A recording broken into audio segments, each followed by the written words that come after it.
Texas is key part to any Trump win. Libs say the state is in play. Here to discuss it is our friend, Texas Congressman Brian Babin, represents the state's 36th congressional district and currently sits on the House Committees on Transportation and Infrastructure. Mr. Babin, always great to see you, sir. The state set a record in early voting. How pleased are you with the voter turnout across the state, and do you think that points to a red wave or a blue wave there in Texas? Well, it is a record turnout, as you just said, nearly 97 million early voters. It's incredible. It breaks a record. And I think that a lot of the early votes, if we're being told correctly, exit polls are showing that Democrats are showing up in higher numbers. However, historically, Republicans vote on Election Day, which is today. And so I'm looking forward to keeping Texas red the way it's always been.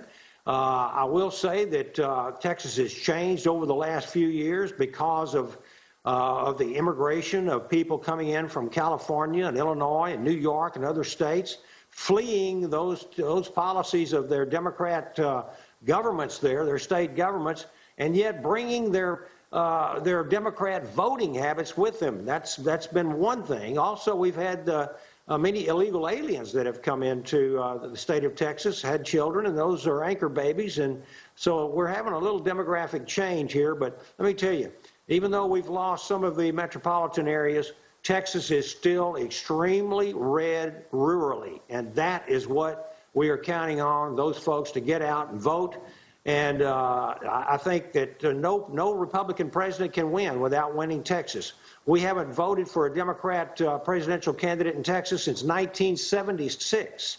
And these are 38 electoral college votes that we must have for President Trump.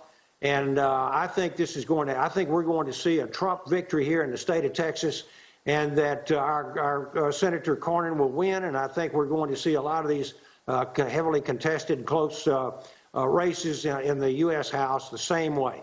And we've got to hang on to the State House as well. Well, I concur. And let me pick up on a theme you were just talking about illegal immigration.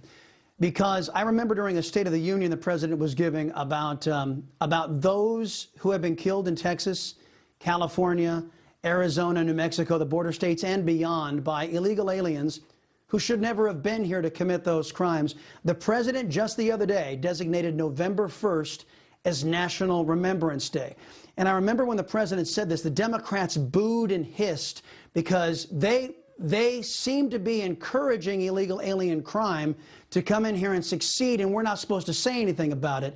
But Maria Espinosa, who is a liberty-loving Latina, she is a part of the Remembrance Project, and she has tried to make sure that lawmakers of both political parties, and she finally got her wish, that they do not forget those who, because of the open borders, have been killed by illegal aliens who should never have been here to begin with to perpetrate those crimes. And now we have a National Remembrance Day. Good thing, yes?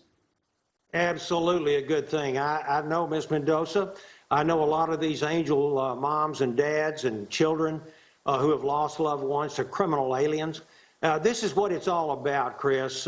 These Democrats are pushing policies that create these sanctuary cities and counties and even whole states. They want to have open borders. They talk about, having foreign interference, Russian influence in our elections, and yet they want to allow illegal aliens to vote in national elections. It's preposterous. The hypocrisy is just over the top. And I really appreciate President Trump thinking about these angel families who have lost loved ones.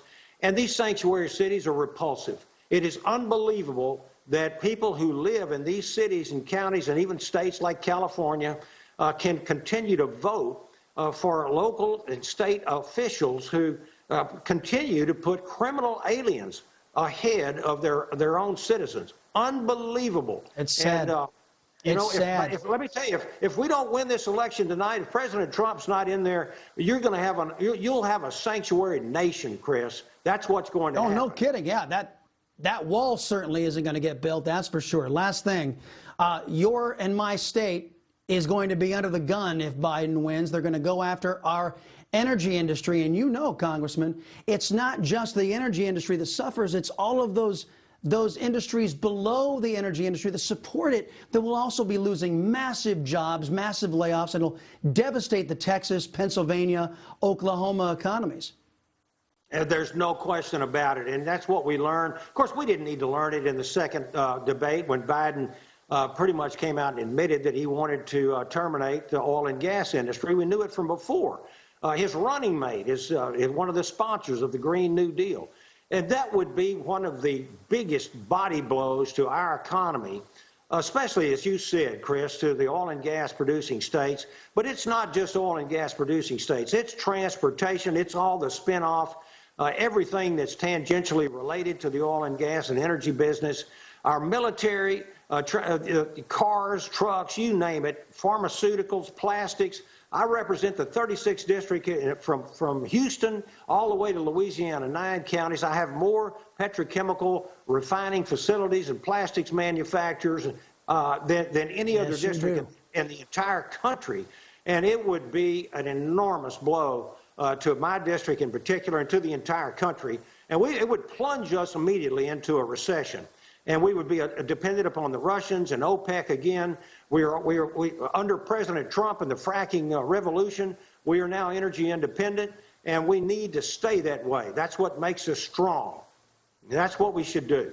Congressman Babin, I really appreciate your time here on Election Day, sir. Thank you very much. Before we go to break,